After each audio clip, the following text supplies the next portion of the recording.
Hey, Robert, thanks for joining us today for this discussion on the future state of the workplace. If as we kick this off, Robert, I'd like to have you start and share a little bit of your background in corporate real estate and your workplace experience.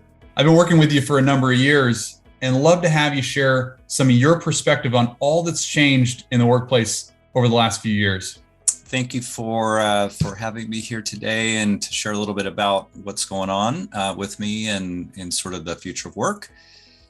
So my background, I've been in and around corporate real estate in workplace for 3 decades. And that's really all I've ever done is things in and around kind of the workplace. And so, I've done that in a couple different ways. I've done that as an end user occupier for most of that 3 decades, but I've also been a service provider at different points, working for some of the large real estate service companies. So that kind of, that's my sort of real estate workplace experience. If you sort of fast forward to today, what I'm doing right now is I've stepped away from the corporate arena and I'm working for myself. I've started my own firm doing sort of 3 different things: executive coaching, some strategic advisory work where I'm working with early stage startups, and then also a little bit of consulting. And so that's kind of, I'm taking my 3 decades of experience and folding that all into those 3 different things with a real focus on what comes next for us in and around work and workplace. That's great, Robert. And that's quite a background when you think about the workplace and all the experience you've had over the years there.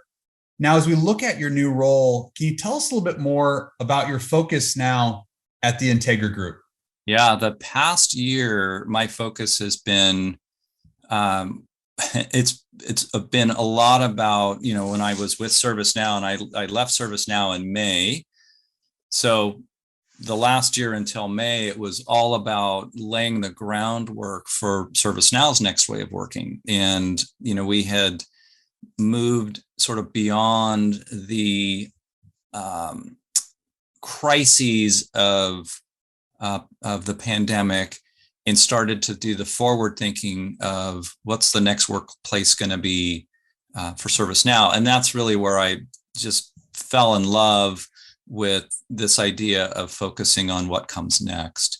And then when you look at sort of May forward, my entire focus has been across those sort of 3 buckets that I mentioned. How do I help companies that I work with, leaders that I work with, really get their mindsets right and get some of their practices right around setting themselves up for the next way of working. So it's a lot of sort of rethinking how we're going to move into our next way of working. Robert, as we think about work no longer being a place, putting people at the center of the workplace experience is clearly a passion for you. Let's talk about that. Yeah, it really is a passion of mine. And, for the 3 decades I described, 2 of those decades, I focused primarily on the built environment with this sort of idea that the building was the customer and that the people that worked within the building were almost secondary. If you built really cool spaces, people would just come. And about 10 years ago, that really shifted for me to be much more about the experience that the employees were having within the workplace. And I made this real transition into sort of human-centered design and really trying to get the workplace right and the experience right so that the actual physical environment became secondary and the employee and the customer, et cetera, became primary. And so I've carried that forward into the work that I'm doing now. And I think I was frankly just well positioned when the pandemic happened and we became very focused on employees, employee experience, and employee safety. My brain was sort of already there on, the whole reason we do this, the whole reason we create workplaces and work environments, whether that's virtual or physical, is really for the employee and the employee experience. When we think about the current state of the industry, and it obviously varies industry by industry, right, Robert? But how are companies actually creating adequate workplace experiences for their employees?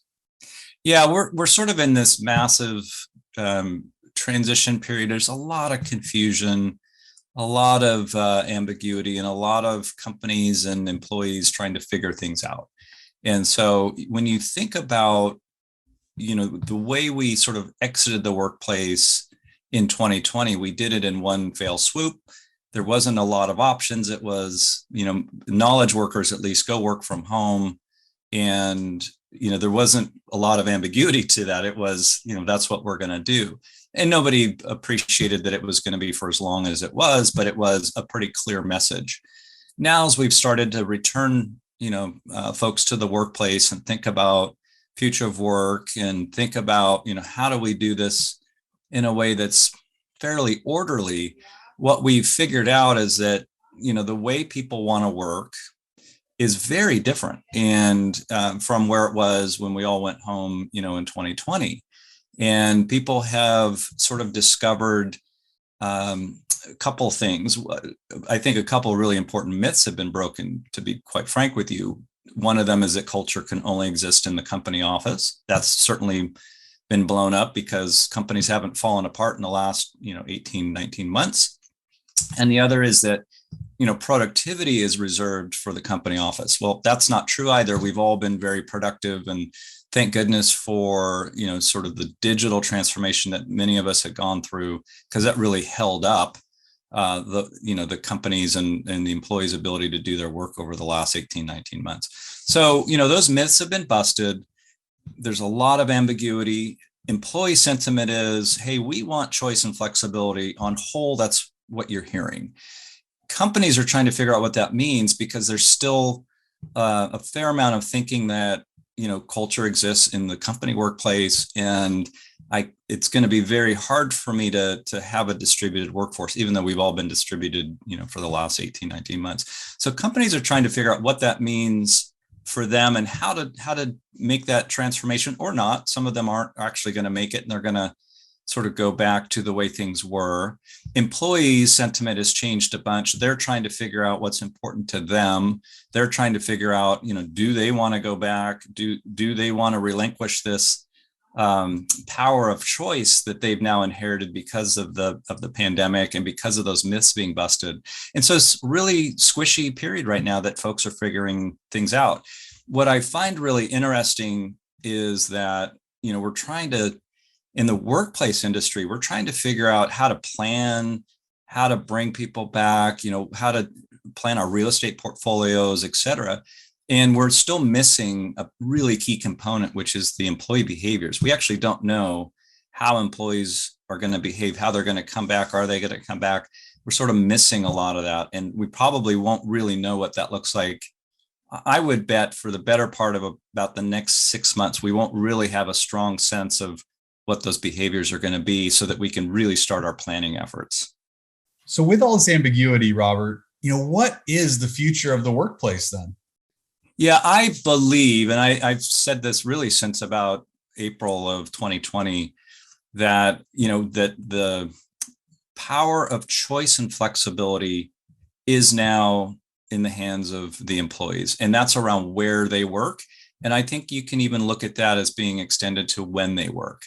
And I think the future of workplace, and I don't think it's the future, I think it's actually the next workplace that we're starting to move into, is really going to be one that's built on that choice and flexibility of the employees. And that's really limited to knowledge workers, but over time that will probably extend into the broader workforce as well.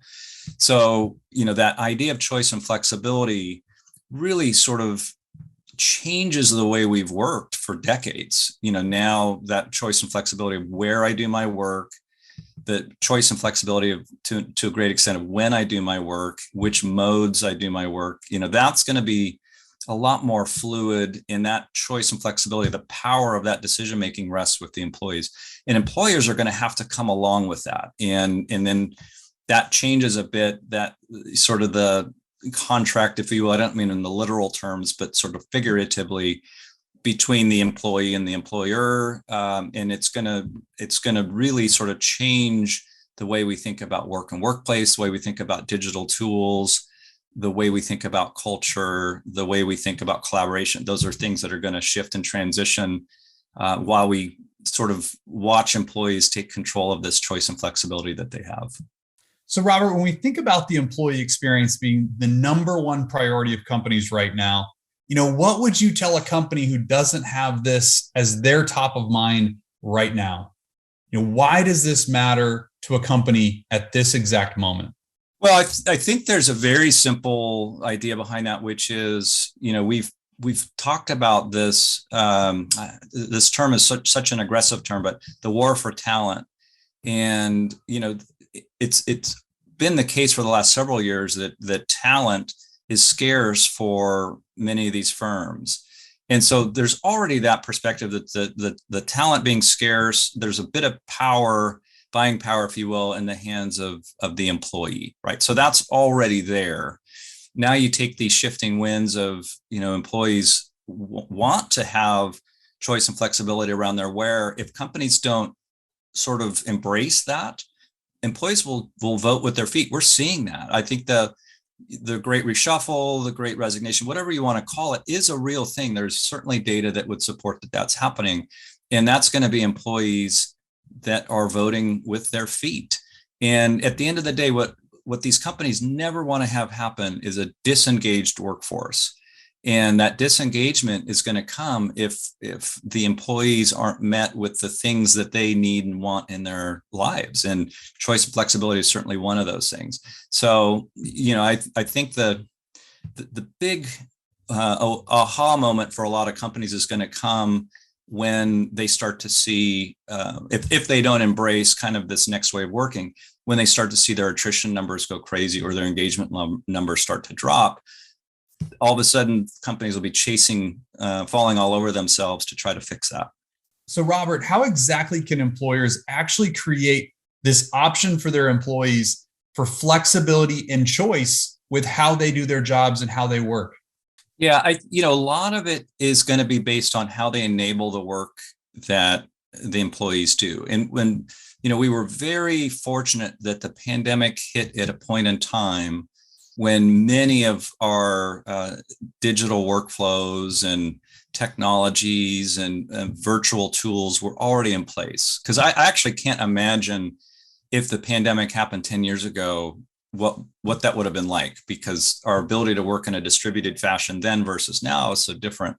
And so, we were fortunate that we had a lot of enablement already in place. So in order to continue that and to continue forward on creating these great experiences, it's going to be a lot about how do you enable the employee to do their work with this really, strong infrastructure of digital tools and collaboration tools and ways to do async and synchronous communication and collaboration. So a lot of that, I think, there's a technology layer that's incredibly important. I think there's also a really important layer that doesn't get talked about enough, but it's starting to show up, which is how do leaders lead when their employees are distributed, and how do managers manage when their employees are distributed. And there's a whole sort of body of knowledge that's going to come out of of that experience that we're having of leading and managing people in a distributed environment in a way that doesn't try to replicate when we were in the office together, because that was a different way of managing and leading. It's a way of really embracing this idea that folks are distributed. We really need to keep them engaged. We need to keep them enabled. We need to figure out different ways to do performance management and different ways to do learning and development. And we have to keep, at the end of the day, if this is all about employees, we have to keep them feeling included. So this inclusivity piece is going to be really important. We want to make sure they feel like they belong. So that's going to be really important. And we want to make sure that we've got diversity in all the other pieces that sort of fit into that inclusivity and belonging while we're in this new distributed way of working. And that's going to be a challenge. There's no doubt that that's going to be hard for companies, but they have to focus on it. They have to have intention, and they have to build all that on top of a very strong technical infrastructure that supports all that. So, Robert, I'm curious. I follow you on LinkedIn. and I see you talk about this concept of the 5 generations in the workplace. Can you explain a little bit to me on how this flexible choice or flexible operating model for the workplace, really can meet the needs and these different generations in the workplace? Yeah, and I think that's even a stronger argument, frankly, for choice and flexibility, because you can't create a workplace that's geared towards 1 or 2 generations. And I know we've talked, a lot, of late of millennials and I think it's, the more choice and flexibility, frankly, that companies embrace in the way they do their work, and they enable their employees to do their work, the greater we can span those 5 generations, because every one of them are going to want to work a little bit differently. They all have got different things they need to learn in order to transition into this next way of working. But that choice and flexibility really broadens that spectrum on how those 5 generations can work together. And then back to leadership and management, how you manage and lead. It's that, frankly, you're going to have that same challenge, if you will, if we're all in the workplace or not, where you have those multiple generations. And so you're already having to focus on that with intention. Now you've just got to focus on it, understanding that it's distributed. And, the way you might bring folks into that might be a little bit different based on where they are sort of in their learning curve with technology and digital tools and comfort with those tools. But you would have to deal with that anyway if we were all in the workplace, right? So it's that 5 generational challenge isn't new. We've just sort of laid it on its side now because we've distributed the work in the workplace. Robert, to that point, I think it's also important for people to understand that, you are truly pro flexible choice of the workplace, right? And, you seem to steer away from sort of the verbiage of hybrid work or all the buzzwords that are out there, hybrid worker, why is that?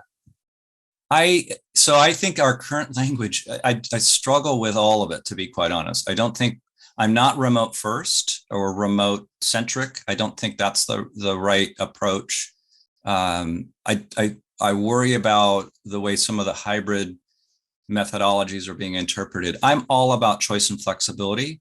And that actually means that if an employee wants to work in the office 5 days a week, that's okay. It's their choice. And so I think we have to get away from prescribing a way of working and instead enable multimodal ways of working. I like this idea of sort of omni work. If you think of omni-channel in the retail sector, right? It's sort of this all things, always, doesn't matter. We just sort of figure that out. I actually prefer sort of that line of thinking versus remote first or hybrid. I like the idea that choice and flexibility gives the employee the choice and flexibility to work, where they work best. And that means the company really should try to avoid prescribing. And oddly enough, I think the more you prescribe, the more employees will do the opposite of what you prescribe. And so I think the more choice and flexibility companies give, the more the behaviors will start to show up naturally, and people will probably migrate back to the company office for those moments that matter or things that are important when people are together. And so the less you prescribe it and the more natural you let that happen, I think it will actually happen that way, where people do come together for those moments that matter, and then they go do their heads down work elsewhere. So that's why I think we have to be really careful in some of the prescriptions that are out there, and then some of the definitions. And frankly, hybrid is one that worries the heck out of me, just because people are using it to define way too many ways of working. So, there's this idea that hybrid that's embedded with choice and flexibility means, I can wake up today and decide where I do my work. There's other versions of it that are very extremely prescriptive that say, you can work wherever you want, but you have to be in the office on Monday, Wednesday, Friday. And so that's a prescription that I think doesn't really create choice and flexibility for folks, because they're not actually given the choice and the flexibility to integrate their personal lives into a schedule that works for them. And so I'm much more of, let's definitely want to have some guardrails, right? We don't want this to be the wild, wild west, but at the same time, too prescriptive, I think will backfire. Robert, choice and flexibility for sure is continuing to be a theme. But when we think about another theme that you bring up around work is not a place, can you share what do you mean by this? Yeah, I think it's interesting. I was having that discussion over the weekend with a colleague, and this for decades, really, you can date it back for probably 100 years. Work and place were the same thing, because in order to do your work, you had to go to a place. And, even as late as 15 years ago, we were tethered to a desk, we didn't necessarily have a prevalence of laptops.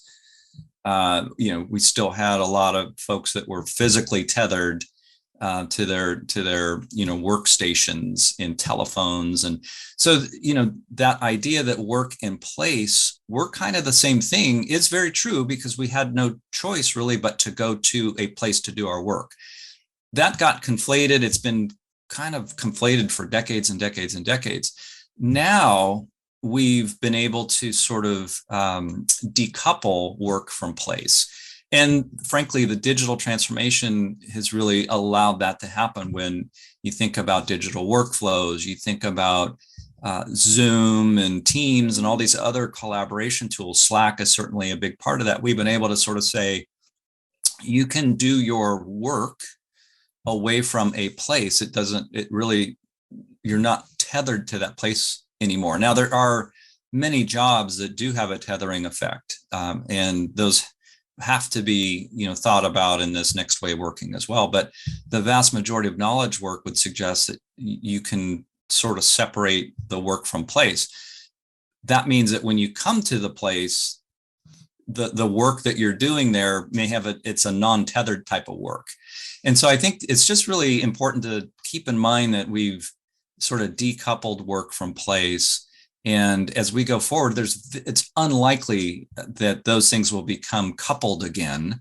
In fact, they'll probably be continued to be decoupled, and you'll probably see that decoupling happen, more and more across the workforce, even as you think past knowledge workers. And so it really isn't a place anymore, and arguably it hasn't been one for a while. The pandemic just really sort of forced that decoupling to be very obvious for everybody. So, Robert, you've mentioned some technologies. You talked a little bit about Slack, Microsoft Teams, collaboration tools that really help empower employees to do their very best work right now. As we think about transitioning to technology solutions like an integrated workplace management system, or IWMS, how do you think this can empower employees to do their best work right now? I think it's, when you think of the employee experience and you look at some of these strategic platforms, ServiceNow is one. I think there's others that you can think about in the enterprise. Those really work to enable the employee because they have the potential to stretch across the enterprise and kind of touch every part of the employee journey. And it really has no bearing on whether they're in the company workplace or not. That's just the digital platform that they leverage. And so IWMS in the legacy sense probably doesn't fit into this equation very well. IWMS in the more modern sense, in the way IWMS is being built on top of some of these strategic platforms. And I really think about that as being workplace service management, or some other terms that aren't really IWMS-ish, if you will. That it's kind of the modern version of that. But the idea is that it's being built on top of a strategic platform that services the employees across their entire sort of journey. And what I love about thinking that way is that it's no longer about the functional differentiation between HR and IT or workplace. It's that, you can create these apps that service the employees that sit on these platforms, and the employee doesn't care which function is servicing them. They just need the service that's getting delivered. And now when you start to distribute people and they're no longer in the company workplace, that becomes even more important, because if I'm working from home and I need help whatever that is, I don't want to go figure out which, you know, point solution I need to go figure out. I want to go to the company's, you know, portal or whatever it is and go ask that question, you know, hey, I've got this issue, and let the platform start to help me figure it out, rather than me having to figure out where I have to go. And so IWMS in the legacy sense, I don't honestly think helps us much. I think you have to fast forward to today and really think about IWMS in the current setting being built on some of these strategic platforms. So Robert, I'm curious, you know, how did your teams collaborate, you know, in the past, you know, and if we think about how should workplace leaders really set the stage for collaboration in the future? Yeah, I think, you know, what we spend a lot of time doing is leveraging all the you know, virtual collaboration tools that you can think of. So with my team, Zoom and video was the way we communicated and collaborated visually. And we would use tools in the background like Miro and some others to really help try to allow us to collaborate as we would if we were all together. And we spent a lot of the first several months sort of trying to replicate the way we worked together in person in a virtual setting. And then over time, we sort of moved away from that replication, and some new patterns and behaviors and sort of tools emerged. We were a heavy Slack user, and I think that there's a lot of power in the ability to use Slack, or whether it be Slack or Teams. The idea is that you've got this place that you can go collaborate with folks. And, so those were some of the tools that we use, but quite honestly, it was the biggest shift, I think, was the behavioral shift. Video on most of the time. And we would start every meeting, honestly, whether it was me one-on-one or me one-on 150, spending a little time just checking in. How are people doing? What's going on? And recognizing that not everybody was in the same, space, health-wise, mental health-wise, physically, and sort of just using these tools as a way to check in and have conversations where, honestly, before we wouldn't take that time to sort of do those check-ins. And sometimes we would spend a good 15 minutes just having those conversations before we got down to the business at hand.